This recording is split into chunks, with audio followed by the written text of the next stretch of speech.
For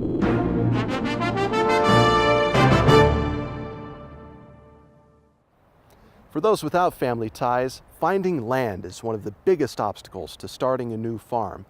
Besides that, imagine paying a couple $100,000 for a new tractor or $250 for one bag of seed. Not many people have the kind of money it takes to get a new farm off the ground, but Ryan Robertson met one couple who did it by thinking small. Just outside of Columbia, Missouri, on Honey Creek Farms, Dan and Laura Pugh make their way through their field. It's harvest day on the farm.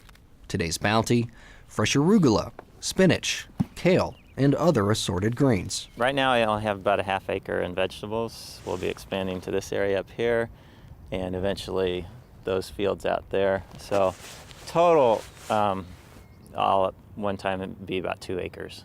So beyond that it gets pretty hard to manage in vegetable production. But you can do a lot in just an acre. Dan and Laura are 2 years into their new careers as farmers. Self-proclaimed city kids, neither had any ties to farming growing up. But one day, Dan decided to go to a land auction. That's when the Pughs became landowners. It was in a one family for the past 100 years. The Pughs paid $2,300 an acre for their 50-acre farm, a steal in today's market. By traditional standards, it's a terrible place to farm. But the Pughs aren't traditional farmers. They're what many call alternative or sustainable farmers.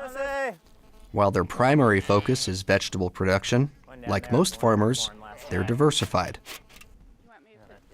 Dan quit selling medical supplies, but Laura still has a job in the city, working for a professor at the University of Missouri. For now, they're dependent on that off-farm income. The first year, for paying for the building, all the equipment, the animals, everything that goes with it, there's a lot of upfront costs in those terms, you know.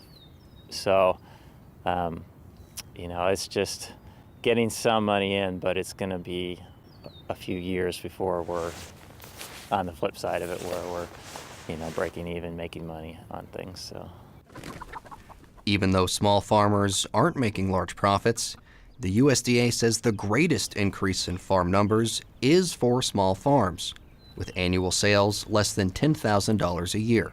Farmers are older, but what about farm workers?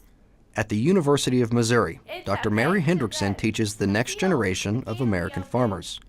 She says it's no coincidence more small farms are popping up, given the historically high land prices.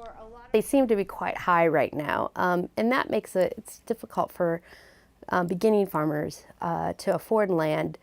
We know that for a lot of our farmers who are trying to do direct marketing and things like that, they often run into problems around cities, right? Because land is more expensive for development and things like that. Hendrickson says not only will many of the farms in the future be smaller operations, they will also have more diverse operators, including immigrants and women, like Laura Pugh. It is possible, and a million people will tell you it's not possible, that you're crazy and stupid and all of that, but it is possible. It's that kind of optimism which has kept American farmers on the land and bringing their products to market. And now as land ownership changes hands, the middle is disappearing, leaving larger farms and small startups, both hoping to meet the needs of a hungry world.